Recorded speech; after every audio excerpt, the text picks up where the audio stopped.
Assalamualaikum warahmatullahi wabarakatuh. Para pemirsa, seperti kita lihat di siaran langsung di televisi, ada seorang artis yang sangat populer pada tanggal 7 Mei yang lalu melaksanakan akad nikah di Bali. Tentu semua kita pernah melihat ya, artis itu bernama Luna Maya yang dinikahi oleh siapa itu, Martin Boxer, ya kan? Ya, Maxim Boxer. Karena saya nggak mengikuti dunia itu, jadi namanya belum begitu hafal. Tapi ada yang menarik buat saya ini ya, komentar kita ini bisa-bisanya orang seperti Yusuf Mansur mengomentari prosesi pernikahan tersebut. Tapi cuma karena saya nggak mendengar langsung suaranya, kita hanya mendengar komentar per komentar gitu.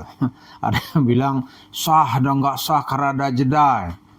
Karena kita nggak perlu mengomentari, saya belum dengar suaranya langsung, jadi ya susah juga. Yang saya dengar tuh ada suara dari kalangan pengikut mazhab Syafi'i, juga ada dari Khalid Basalamah. Tapi yang menarik buat kita itu adalah Mansur kok mau ya masuk dia ke daerah yang sebetulnya ya nggak daerah dia. Maka jawabannya itu nggak jelas ya, ambigu gitu. Kalau menjatuhkan fatwa, kebijakan atau keputusan hukum itu harus secara sah dan meyakinkan. Nggak boleh ada ambigu gitu. Orang jeda itu sah apa enggak gitu, jelas saja gitu. Tapi yang menarik kita itu Mansur kemananya dia rambah gitu. Ya ada apakah itu berhubungan dengan profesi dia, keahlian dia atau enggak, dia nggak peduli juga. Misalnya nih ya, Luna Maya, apa urusannya mengomentari sesuatu keputusan hukum? Kalau mau komentari ya harus dirujuk misalnya ya fatwa MUI. Kalau hanya kitab fikih nggak cukup, karena ada aplikasi dari fikih itu bagaimana Majelis Ulama menerjemahkannya, ya kan? Kemudian Mansur hebat lagi nih, siapa jadi komentari? Raffi Ahmad dapat gelar doktor di Thailand, komentari. Kemudian ada artis juga nih, dia kan senang tuh. Artis Nikita Mirzani, wah dia seorang ibu yang baik. Tapi kemudian Nikita, artis yang sama, sedang bermasalah ya di pengadilan, bermacam tuduhan. Mansur berani komentar nggak? Nggak berani dia. Karena dari komentar-komentar itu orang hanya menyimpulkan, Yusuf Mansur ini pingin populer, pingin pendapatnya di quote gitu. Tapi dia juga takut diserang, karena itu dia nggak jelas gitu. Terus ketika siapa nih, Gus Miftah gitu. Gus Miftah itu mundur dari utusan khusus presiden. Mansur komentar nggak berani dia. Nah, kalau usul kita, kalau memang dia hebat dalam segala hal ya, ini ada yang menyangkut keputusan hidup orang banyak. Yang mesti dikomentari oleh Mansur. Apa itu? Misalnya masalah ekonomi. Ini kan juga ahli ekonomi nih. Ada dulu namanya Mansurmologi. Nah, mesti dikomentari dong. Bulan lalu itu indeks harga saham gabungan itu longsor gitu. Dari 6.500 turun gitu sampai 5.900-an. Nah, komentar dong mesti di sini, apa pengaruhnya bagi kehidupan perekonomian. Ini dia nggak berani komentar. Padahal itu yang ditunggu orang gitu. Kata dulu kan ada Mansurmologi yang membuat analisis tentang saham gitu. Kenapa nggak berani gitu? Karena analisis itu nggak ada yang benar dalam soal saham. Misalnya Mansurmologi dia mendorong orang membeli saham Garuda. Garuda itu dari 310 kalau nggak salah itu longsor menjadi 50 gitu. Makanya Mansur takut. Jadi kalau kita lihat ya, dia tuh hanya ingin populer aja. Karena itu yang penting nongol deh gitu. Ya kan? Ya setor muka lah. Ini ada orang lagi pesta di Bali nih. Nongol dia gitu. Pendapatnya nggak jelas. Sah nggak sah? Nggak jelas dia. Terus soal ekonomi, ini yang penting ini. Komentar dong, ulas dong persoalan ekonomi. Misalnya ya, ini janji presiden dulu itu, Presiden Prabowo ketika baru dilantik, dia ingin pertumbuhan ekonomi itu 8% setahun. 8%. Di zaman Pak Jokowi dulu 5%. Prabowo ingin melampauinya 8%. Ternyata setelah 6 bulan dicoba, terjadi berbagai prahara. Ada kebijakan tarif dari Amerika dan segala macam gitu.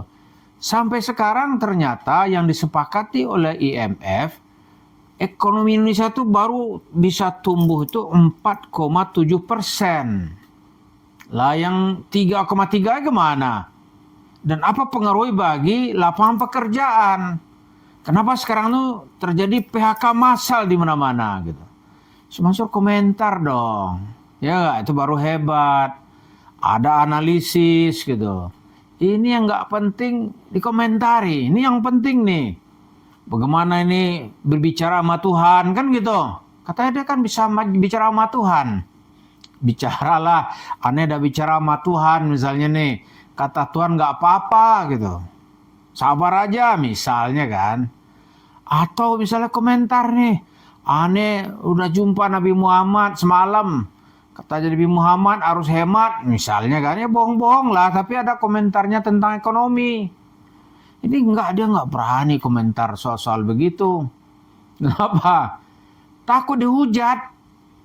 Takut dia dihujat. Terus makan bergizi gratis misalnya nih. Itu kan banyak sedekahnya. Oh nggak berani juga dia. Takut dia. Nah ini harus lagi nih yang menjadi persoalan sekarang ini.